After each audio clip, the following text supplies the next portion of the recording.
Bonjour à tous et bienvenue sur ma chaîne. Pour ceux qui ne me connaissent pas, je suis Tracy, passionnée de True Crime, et sur cette chaîne, je traite principalement de True Crime africain. Alors aujourd'hui c'est un peu particulier parce que je ne vais pas traiter d'un nouveau dossier. Je vais revenir en fait sur une affaire que j'ai traitée déjà sur cette chaîne, qui est l'affaire Ephraim Ngula. C'est la toute première vidéo que j'ai publiée sur ma chaîne. Je vais remettre le lien pour permettre à ceux qui ne connaissent pas cette histoire de revoir totalement le détail de cette histoire, puisque cette vidéo a plutôt vocation à revenir sur la suite judiciaire qui a été donnée à l'affaire. Alors, pour ceux qui ont déjà regardé la première vidéo qui avait été publiée, vous vous souvenez peut-être que je m'étais offusquée dans cette vidéo-là du fait qu'on se retrouvait dans un dossier dans lequel on avait énormément d'éléments matériels, on avait des aveux, on avait des accusés qui avaient été arrêtés, mais qu'il n'y avait absolument aucune audience qui ne s'était tenue, ni même une date d'audience qui n'avait été arrêtée. Et bien, c'est chose faite, et c'est là-dessus que j'aimerais revenir tout de suite dans la suite de cette vidéo. Alors, on va faire comme d'habitude. Je vais vous laisser vous servir quelque chose de réconfortant, éteindre les lumières, vous installer confortablement, et c'est parti.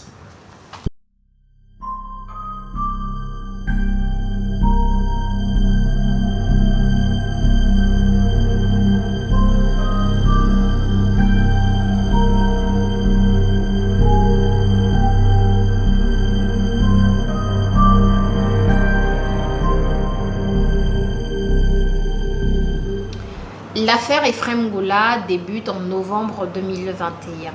Ce jour-là, un dimanche, la mère d'Ephraim se rend à son culte avec sa fille et laisse Ephraim à son domicile pour surveiller des artisans qui devaient y faire des travaux. Lorsqu'elle revient de son culte, non seulement Ephraim n'est pas à son domicile, mais en plus les artisans lui avouent qu'Ephraim est sorti de son domicile et qu'il n'est pas revenu de toute la journée. Malheureusement, Ephraim ne rentrera plus jamais à son domicile. Après plusieurs jours de recherche, les parents d'Ephraim vont finir par déclarer sa disparition, et plusieurs jours après la déclaration de sa disparition, un corps va être identifié par ses parents à la mort de Pointe-Noire comme étant le corps d'Ephraim Ngula.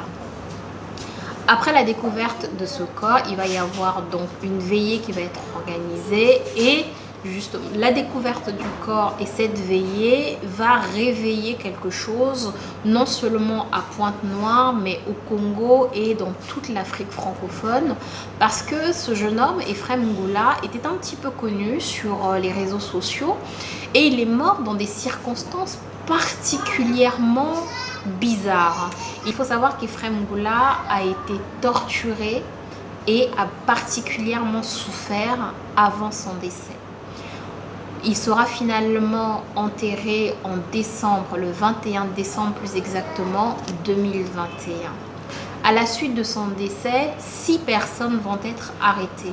D'abord Emmanuel Salgado, qui était sa petite amie, Merveille O'Neill Insika, qui va s'avérer être le deuxième petit ami d'Emmanuel Salgado et donc le rival d'Ephraim Ngula, mais également 4 amis finalement d'Ephraim Ngula, qui sont Kiakwama Kukabit, Kombo Odilon Yann, Mapuka Jordi Laurent et Obé Bretney.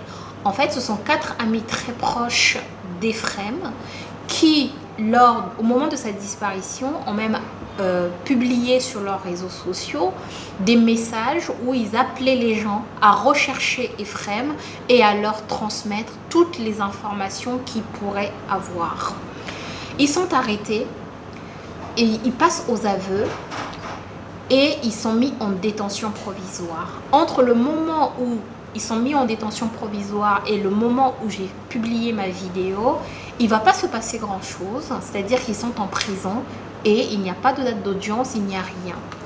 Ce qui va mettre un petit peu le feu aux poudres, c'est qu'il va y avoir une vidéo d'Emmanuel Salgado qui va apparaître sur les réseaux sociaux, dans laquelle elle va même aller jusqu'à quasiment narguer la famille des Frem, parce qu'elle va en fait déclarer le fait qu'elle vit bien, elle est en bonne santé, elle a la joie de vivre.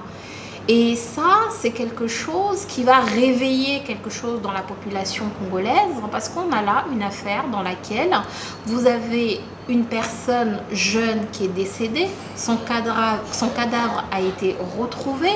On est conscient du fait qu'elle est décédée dans des circonstances particulièrement douloureuses.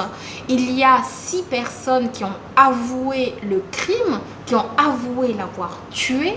Il y a sa petite amie, il est avéré qu'elle était infidèle. Elle sortait avec un homme marié, Merveille O'Neill Nsika, un homme marié qui est également père de famille, qui malgré le fait qu'il était marié et père de famille, était jaloux du petit ami de sa maîtresse et qui a organisé un guet-apens autour de ce jeune homme, et c'est ce guet-apens qui finalement va conduire à la mort d'Ephrem Ngula. Alors, à la suite de ça, il ne s'est pas passé grand-chose, c'est-à-dire qu'il y a eu en fait sur les réseaux sociaux des personnes qui ont signé des demandes, des pétitions pour demander à ce qu'il y ait quand même une audience, un procès qui puisse se tenir.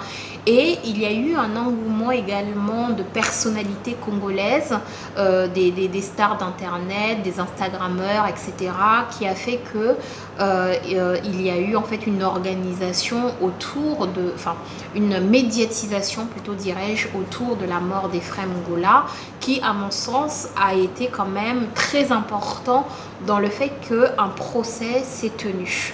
Parce qu'effectivement, le 11 août 2023 s'est ouvert le procès des 6 personnes qui étaient accusées d'avoir donné la mort à Ephrem Ngula. Ce procès va durer environ un mois. Il va durer du 11 août 2021 au 21 septembre 2021. Comme je l'indiquais tout à l'heure, 6 personnes vont être mises en accusation ici. Les 4 amis de Ephrem Ngula, Kiakwama Kokabit, Kombo Odilan Yann, Mapuka Jordi Laurent et Obé Bétré. Ces 4 personnes-là vont être accusées d'avoir donné volontairement la mort à Ephrem Ngula. Ils sont accusés, en fait, ils sont poursuivis d'homicide volontaire. À côté d'eux vont se tenir 2 autres personnes qui, selon moi, sont les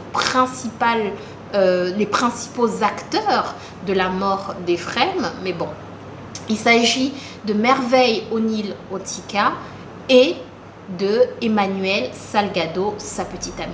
Tous les deux, dans cette affaire, sont poursuivis de complicité d'homicide volontaire. Donc, on retient dans cette affaire que les 4 amis d'Ephrem Ngula sont ceux qui sont accusés de l'avoir tué, mais que sa petite amie et son amant sont simplement complices de la mort d'Ephrem Ngula. Si vous vous souvenez de la vidéo que j'avais faite dernièrement, dans cette vidéo, les éléments qui étaient ressortis de l'autopsie qui avait été effectuée, c'était quand même qu'il y avait eu des coups qui avaient été donnés à Ephrem Ngula, et il avait été par la suite soutenu que ces coups avaient été portés par Merveille O'Neill Nsika. Donc, n'ayant pas le dossier concrètement de la procédure, je ne sais pas exactement sur quels éléments on s'est basé pour retenir simplement la complicité de Merveille O'Neill Nsika et d'Emmanuel Salgado, et non pas l'homicide volontaire directement, surtout en ce qui concerne Merveille O'Neill Nsika. Quoi qu'il en soit, vous avez les 4 amis donc d'Ephrem Ngula qui sont accusés d'homicide volontaire, et Merveille O'Neill Nsika et Emmanuel Salgado qui tous les deux sont accusés de complicité d'homicide volontaire. Dès le début de la procédure, il faut savoir que les 6 accusés sont très clairs dans leurs propos. À la question « Reconnaissez-vous les faits qui leur est posée par le président de la cour d'appel de Pointe-Noire, ils répondent très clairement non. Ils ne reconnaissent absolument pas les faits. Reconnaissez-vous les faits? Non. Reconnaissez-vous les faits? Non. Reconnaissez-vous les faits? Non. Reconnaissez-vous les faits? Non. Les avocats des 6 accusés vont arriver au procès avec une théorie qui est totalement établie pour eux, qui est que Ephrem Ngoula s'est noyé lors d'un déplacement volontaire à la plage de Ngoyo avec ses amis. Il s'est noyé. Les avocats de la partie civile et le procureur de la République vont justement s'atteler à démontrer les incohérences qui existent entre la thèse qui est soutenue par les avocats des accusés et les éléments matériels qu'ils ont justement pu recueillir dans ce dossier. Parmi ces éléments, il y a le téléphone d'Ephrem Ngoula et il y a les vêtements d'Ephrem Ngoula qui avaient été enterrés par les accusés. Parce que si tu as ton ami qui s'est noyé accidentellement à un endroit précis, pourquoi alors tous ces vêtements ont été ôtés et ont été enterrés? D'ailleurs, le 4 septembre 2021, au cours de cette procédure, vont se tenir en fait les témoignages, donc les interrogations des témoins. Et parmi ces témoins, il va y avoir quand même plusieurs d'entre eux qui font partie des agents de sécurité qui évoluent autour de la plage de Ngoyo. Et on va leur demander si au cours de la journée, au cours de laquelle Ephrem Ngoula a disparu et s'est noyé, ils ont entendu parler d'une quelconque noyade. La réponse va être très claire pour chacun d'entre eux, c'est non. Personne ne s'est noyé, personne n'a appelé à l'aide, personne ne leur a fait parvenir une quelconque, ne leur a fait savoir qu'une personne était en train de se noyer. Personne n'a appelé à l'aide, personne n'a signalé une disparition, personne n'a signalé une noyade en cours, absolument rien. Et donc, cela vient contredire la thèse des amis de Ephrem qui soutenaient qu'il y a eu une noyade accidentelle d'Ephrem. Parce que si tu as ton ami qui se noie accidentellement, tu vas aller rechercher de l'aide pour qu'une personne vienne essayer de lui sauver la vie. Il y a également le procureur qui va demander à l'un des amis d'Ephrem de lui démontrer en fait la cohérence entre le moment où le corps d'Ephrem est censé s'être noyé et le moment où le corps a été refoulé donc sur les bords de la plage, en indiquant notamment que le laps de temps entre les deux événements était relativement court, de telle sorte qu'on pouvait douter du fait qu'il se soit noyé, que son corps a été avalé par l'eau et qu'il ait été finalement ressorti aussi rapidement. Il va juste considérer que cet ami d'Ephrem va considérer que lui n'est pas un expert en la matière, il ne sait pas, donc on n'a qu'à prendre pour acquis l'argument et la thèse que lui est venu soutenir devant les tribunaux. Au cours de ce procès, il y a également la mère d'Ephrem qui va être entendue. Et ce qu'elle va raconter est particulièrement intéressant parce qu'elle va raconter en fait que pour elle, ses amis d'Ephrem qui ont été arrêtés, elle est considérée vraiment comme les vrais amis de son fils. Elle n'imaginait pas en fait qu'il pouvait lui faire du mal. Et elle va aussi revenir sur la relation entre Emmanuel Salgado et Ephrem, son fils. Elle va rappeler que lorsqu'Ephrem disparaît, elle va interroger Emmanuel Salgado sur ce qui a pu arriver à son fils. Et les propos tenus par Emmanuel sont un petit peu bizarres parce que dans ce qu'elle raconte à la mère d'Ephrem, celle-ci a l'impression en fait qu'elle essaie de lui dire justement que son fils a disparu. Et à un moment donné, elle lui demande même s'il a été enlevé. Et elle va également lui rappeler ou l'informer du fait qu'elle, de toute façon, elle n'est plus avec son fils Ephrem, qu'elle sort avec un autre homme qui est marié, qui a un enfant et qui prend soin d'elle, et qu'elle n'est pas du tout, elle n'est plus du tout intéressée par la situation ou le cas d'Ephrem.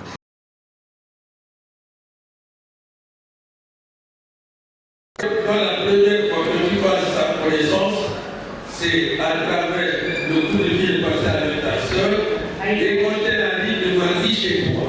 C'est ça? Oui. Et c'est là qu'elle te dit quoi? Il faut bien le répéter.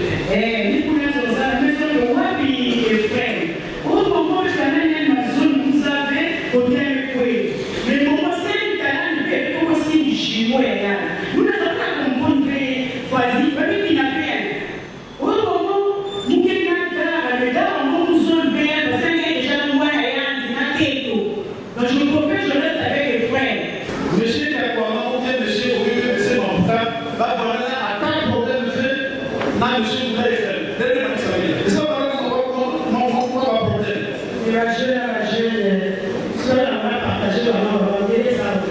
Mais l'air de son selon mon cas, ça va aller soigner. L'air va falloir puiser dans les lignes soignées. Il va falloir des problèmes dans le four. Va falloir quelle attitude. Et ça va falloir la cotation. Non, pas que va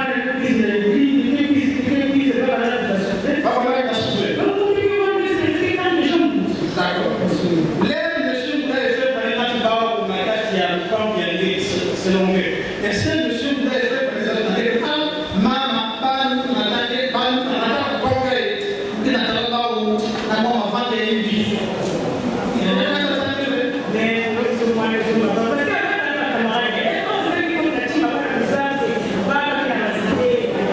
Je trouve ça très parlant quand on sait que Emmanuel Salgado passait quand même du temps chez la famille d'Ephrem Ngula, est rentré dans leur domicile. On est des Africains, on sait comment ça se passe. Tu ne rentres pas chez un petit ami ou une petite amie à moins qu'on t'ait présenté officiellement. Quoi qu'il en soit, le procès, il y a eu quelques échauffourées, mais globalement il s'est bien passé, et surtout les deux parties ont pu au cours de cette procédure démontrer ou exposer leur position. La famille d'Ephrem et leurs avocats et le procureur soutenaient bien évidemment qu'il y avait eu homicide volontaire et complicité d'homicide volontaire. De l'autre côté, les 6 accusés, eux, soutenaient qu'il n'y avait eu absolument aucun homicide ni aucun fait de leur part, qu'il y avait eu simplement une noyade accidentelle d'Ephrem Ngula et qu'il n'était strictement pour rien dans le décès d'Ephrem. C'est finalement le 21 septembre 2023 qu'une décision a été rendue dans cette affaire. Sont-ils coupables d'avoir, ensemble et de concert, à Pointe-Noire, circonscription judiciaire de la Cour d'appel de Séan, le 28 novembre 2021, en tout cas depuis moins de 10 ans, volontairement donné la mort à Ngula Ephrem? Réponse. La Cour et le jury, à la majorité de cette voix au moins, ont répondu oui. Statuant publiquement, contradictoirement, en matière criminelle, en premier et dernier ressort, sur l'action publique, déclare Kiakwama Kuka Bit, Mapuka Jordi Laurent, Combo Odilon Yann et Obé Bredney Narli, coupables du crime d'homicide volontaire mis à leur charge. Déclare en outre Itika Merveille Onel et Salgado Emmanuel, coupables du crime de complicité d'homicide volontaire mis à leur charge, en répression, leur faisant application de la loi, les condamne à la peine de 30 ans de travaux forcés chacun. Et là où c'est très intéressant, c'est que même si Merveille O'Neill Intika et Emmanuel Salgado ne sont poursuivis que pour complicité, ils sont tous les 6 condamnés à une peine de 30 ans de prison. 30 ans, alors on dit 30 ans de travaux forcés à Brazzaville, au Congo, mais il s'agit bien de 30 ans de prison. En outre, ils sont chacun condamnés à payer une amende de 15 millions de francs CFA, soit un total de 70 millions de francs CFA, ce qui équivaut à un peu plus de 100 000 euros, ce qui est considérable. Ce que je retiens de cette histoire, c'est qu'il faut très bien choisir ses amis, très sincèrement. Non seulement il faut bien choisir ses amis, mais surtout il faut bien choisir la personne avec laquelle on décide de cheminer.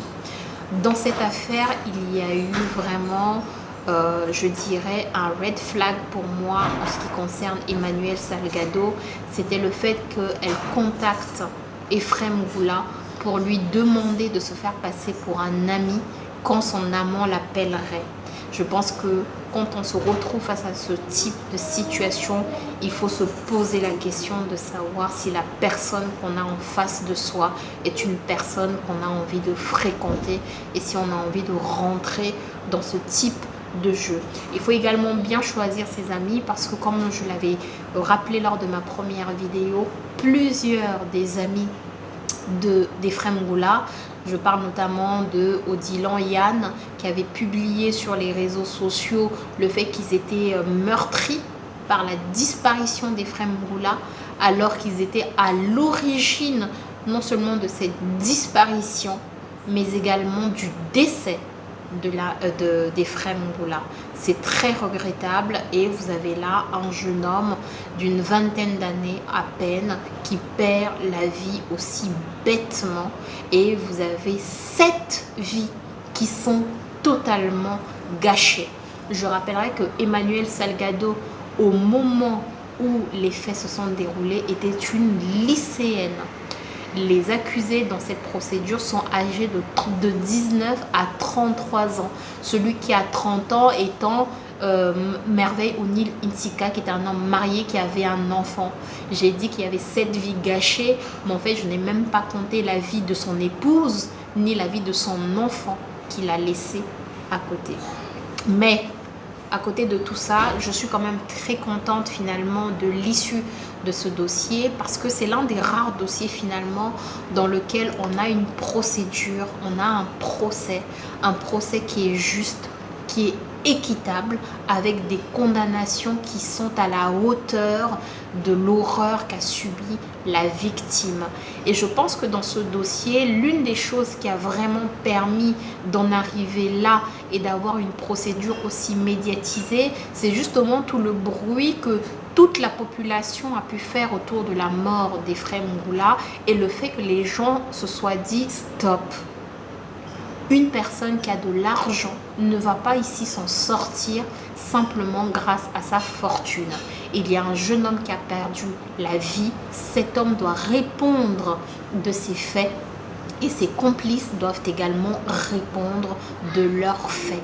Vous avez un éveil de la population qui est particulièrement important et que je tiens vraiment à saluer particulièrement dans ce dossier.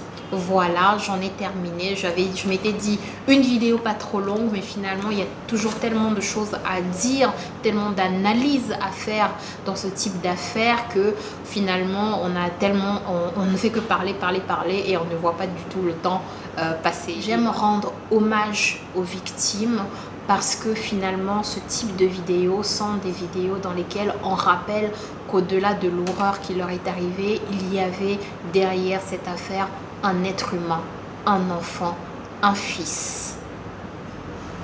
À la mémoire d'Ephrem Goula.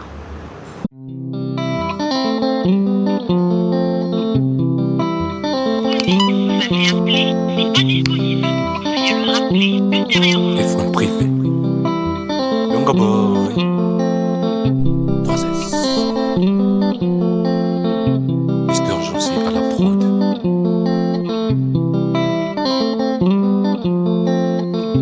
Au début de notre amour, tu me disais que tu m'aimais. Au début de notre love, tu étais tellement sexy. Arriva jusqu'au jour, on me dit que tu me trompes avec un homme imposé qui était plus que moi. Je ne savais pas quoi faire, mes poches étaient juste trouées. mon cœur était rempli, rien que de toi. Pourquoi tu es parti? S'il te plaît, reviens bébé. Pourquoi tu m'as laissé? Je ne peux pas vivre sans toi. Je ne savais pas quoi faire, je ne faisais que cogiter. J'ai passé tous mes jours autour des pots pour noyer mon souci. Parce que chérie est parti, pour noyer mon chagrin. Parce que Doudou m'a laissé.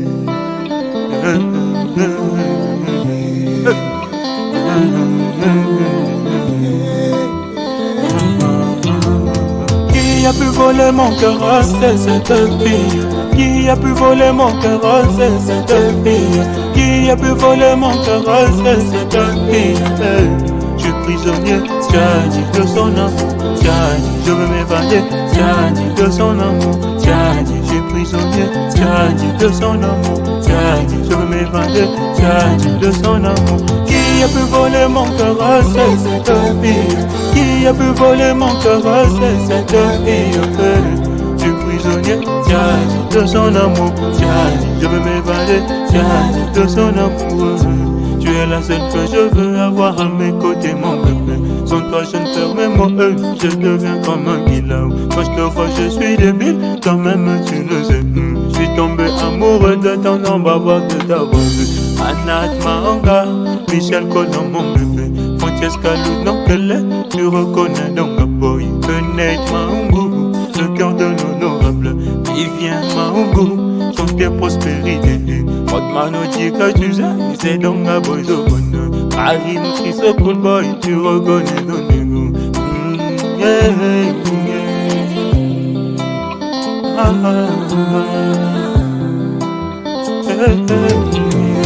Qui a pu voler mon cœur, c'est cette fille.